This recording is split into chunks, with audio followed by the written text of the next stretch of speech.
रहते भक्तजनों, 7वां अध्याय कंस की दिग्विजय। श्री नारद जी कहते हैं, राजन, तदंतर कंस पहले की जीते हुए प्रलंब आदि अन्य दैत्यों के साथ संबरासुर के नगर में गया। वहां उसने अपना युद्ध विषयक अभिप्राय का सुनाया। संबरासुर ने अत्यंत पराक्रमी होने पर भी कंस के साथ युद्ध नहीं किया। कंस ने उन सभी अत्यंत बलशाली असुरों के साथ मैत्री स्थापित कर ली। त्रिकूट पर्वत के शिखर पर व्योम नामक एक बलवान असुर सो रहा था। कंस ने वहां पहुंचकर उसके ऊपर लात चलाई। उसके प्रहार से व्योमासुर की निद्रा टूट गई और उसने उठकर सुदृढ़ बधे हुए जोरदार मुक्कों से कंस पर आघात किया। उस समय उसके नेत्र क्रोध से लाल हो रहे थे। कंस और व्योमासुर में भयंकर युद्ध छिड़ गया। वे दोनों एक दूसरे को मुक्कों से मारने लगे। कंस के मुक्कों की मार से व्योमासुर अपने शक्ति और उत्साह खो बैठा। उसको चक्कर आने लगा। यह देखकर कंस ने उसको अपना सेवक बना लिया। उसी समय मैं यानी कि नारद वहां जा पहुंचा।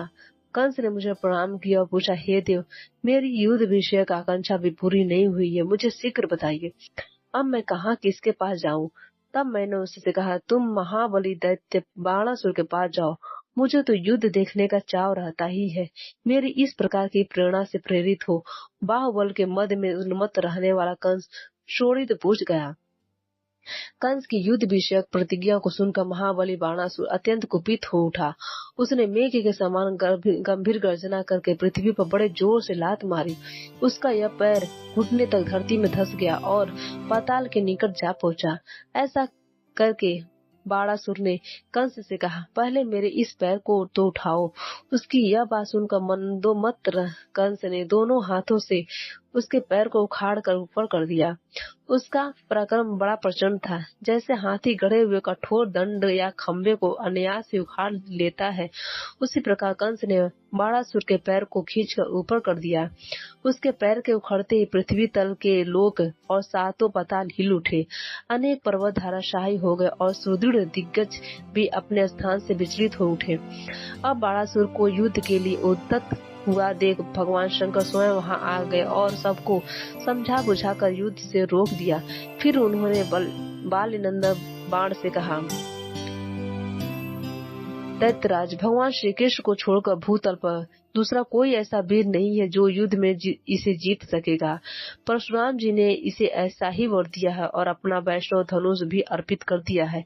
श्री नारद जी कहते, राजन, यो कहकर साक्षात महेश्वर शिव ने कंस और बाणासुर से तत्काल बड़ी शांति के साथ मनोरम सौहार्द स्थापित कर दिया। तदंतर पश्चिम दिशा में महासुर वत्स का नाम सुनकर कंस वहां गया। उस दैत्यराज ने बछड़े का रूप धारण करके कंस के साथ युद्ध छेड़ दिया। कंस ने उस बछड़े की पूंछ पकड़ ली और उसे पृथ्वी पर दे मारा।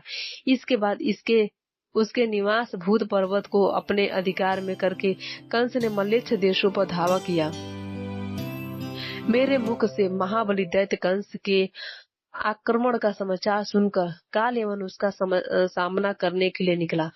उसकी दाढ़ी मूछ का रंग लाल था और उसने हाथ में गदा ले रखी थी। कंस ने भी लाख भार लोहे की बनी हुई अपनी गदा लेकर यवन राज पर चलाई और सिंह के समान गर्जना की। उसमें कंस और कालयवन में बड़ा भयंकर गदा युद्ध हुआ। दोनों की गदाओं से आग की चिंगारियां बरस रही थी। वे दोनों गदाएं परस्पर टकराकर चूर चूर हो गईं। तब कंस ने कालयवन को पकड़कर उसे धरती पर दे मारा और पुनः उठाकर उसे पटक दिया। इस तरह उसने उस यवन को मृतक तुल्य बना दिया। यह देखकर कालयवन की सेना कंस पर बाणों की वर्षा करने लगी। तब बलवान दैत्यराज कंस ने गदा की मार से उस सेना का कचुम्बर निकाल दिया। बहुत सी हाथियों, घोड़ों, उत्तम रथों और वीरों को धाराशायी करके गदा युद्ध करने वाला वीर कंस सम्रांगण में मेघ के समान गर्जना करने लगा। फिर तो सारे मलेच्छ सैनिक रणभूमि छोड़कर भाग निकले। कंस बड़ा नीतिज्ञ था। उसने भयभीत होकर भागते हुए मलेच्छों पर आघात नहीं किया। कंस के पैर ऊंचे थे, दोनों घुटने बड़े थे, जांघें खम्भों के समान जान पड़ती थी। उसका कटी प्रदेश पतला, वक्षस्थल कीवाणों के समान चौड़ा और कंधे मोटे थे। उसका शरीर हिष्ट पुष्ट, कद ऊंचा और भुजाएं विशाल थी। नेत्र प्रफुल्ल कमल के समान प्रतीत होते थे। सिर के बाल बड़े बड़े थे। देह की कांति अरुण थी। उसके अंगों पर काले रंग का वस्त्र सुशोभित था। मस्तक पर किरीट, कानों में कुंडल, गले में हार और वक्ष पर कमलों की माला शोभा दे रही थी। वह प्रलय काल के सूर्य की भांति तेजस्वी जान पड़ता था। अखंड खड़ग तुरीण कवच और मुग्ध आदि से संपन्न धनुर्धर एवं मदमत्त वीर कंस देवताओं को जीतने के लिए अमरावतीपुरी जा चढ़ा। चारुण मुष्टिक अरिष्ट शल तोषल केशी प्रलम्ब बक द्विद तृणावत अघासुर कूट भौम बाण संबर व्योम धेनुक और वत्स नामक असुरों के साथ कंस ने अमरावतीपुरी पर चारों ओर से घेरा डाल लिया। कंस आदि असुरों को आया देख त्रिभुवन सम्राट देवराज इन समस्त देवताओं को साथ लिए रोष पूर्वक युद्ध के लिए निकले। उन दोनों दलों में भयंकर एवं रोमांचकारी तुमुल युद्ध होने लगा। दिव्य शस्त्रों के समूल तथा चमकीले तीखे बाण छूटने लगे। इस प्रकार शस्त्रों की बौछार से वहां अंधकार सा छा गया। उस समय रथ पर बैठे हुए सुरेश्वर इंद्र ने कंस पर विद्युत के समान कांतिमान 100 धारों वाला वज्र छोड़ा, किंतु उस महान असुर ने इंद्र के वज्र पर मुग्ध से प्रहार किया। इससे वज्र की धारें टूट गई और वह युद्ध भूमि में गिर पड़ा। तब वज्रधारी ने वज्र छोड़कर बड़े रोष के साथ तलवार हाथ में ली और भयंकर सिंहनाद करके तत्काल कंस के मस्तक पर प्रहार किया। परंतु जैसे हाथी को फूल की माला से मारा जाए और उसको कुछ पता न चले, उसी प्रकार खड़ग से आहत होने पर भी कंस के सिर पर खरोच तक नहीं आए। उस दैत्यराज ने अष्टधातुमयी मजबूत गदा, जो लाख भार लोहे की बराबर भारी थी, लेकर इंद्र पर चलाए। उस गदा को अपने ऊपर आता देख नमूची सूदन वीर देवेंद्र ने तत्काल हाथ से पकड़ लिया और उसे उस दैत्य पर ही दे मारा।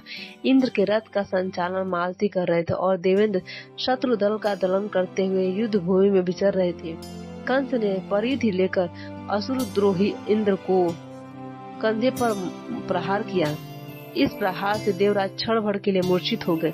उस समय समस्त मरुदगणों ने गिद्ध के पंख वाले चमकीले बाण समूहों से कंस को उसी तरह ढक लिया जैसे वर्षा काल के सूर्य को मेघमाला आच्छादित कर देती है।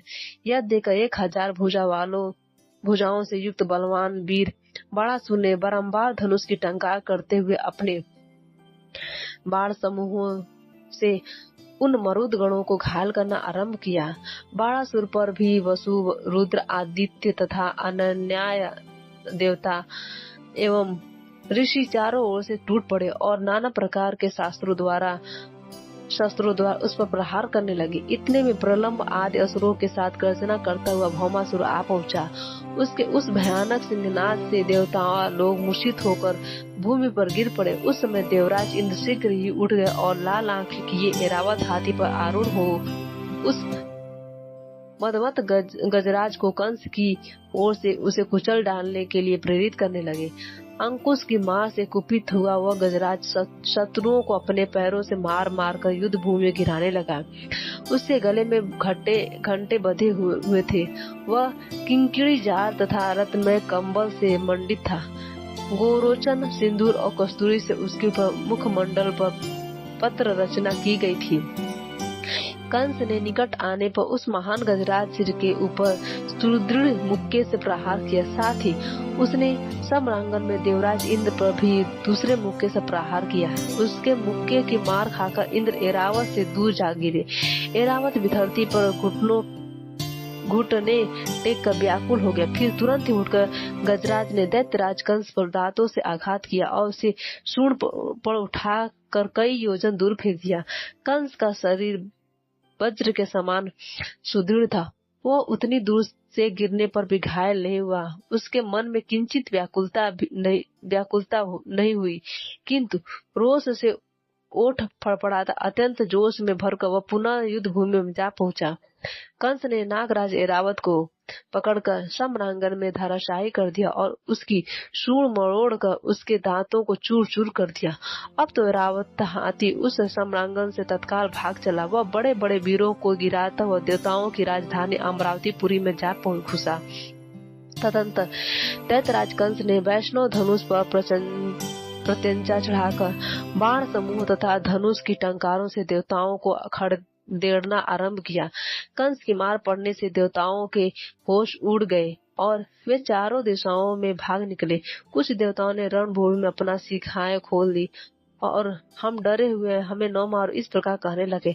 कुछ लोग हाथ जोड़कर अत्यंत दीन की भांति खड़े हो गए और अस्त्र शस्त्र नीचे डालकर उन्होंने अपने अधो वस्त्र की लौंग भी खोल दी। कुछ लोग अत्यंत व्याकुल हो युद्ध स्थल में राजा कंस के सम्मुख खड़े होने तक का साहस न कर सके। इस प्रकार देवताओं को भगा हुआ देख वहां के छत्र युक्त सिंहासन को साथ लेकर नरेश्वर कंस समस्त देवताओं के साथ अपनी राजधानी मथुरा को लौट आया। भक्तजनों, आज की कथा यहीं पर समाप्त हो गई।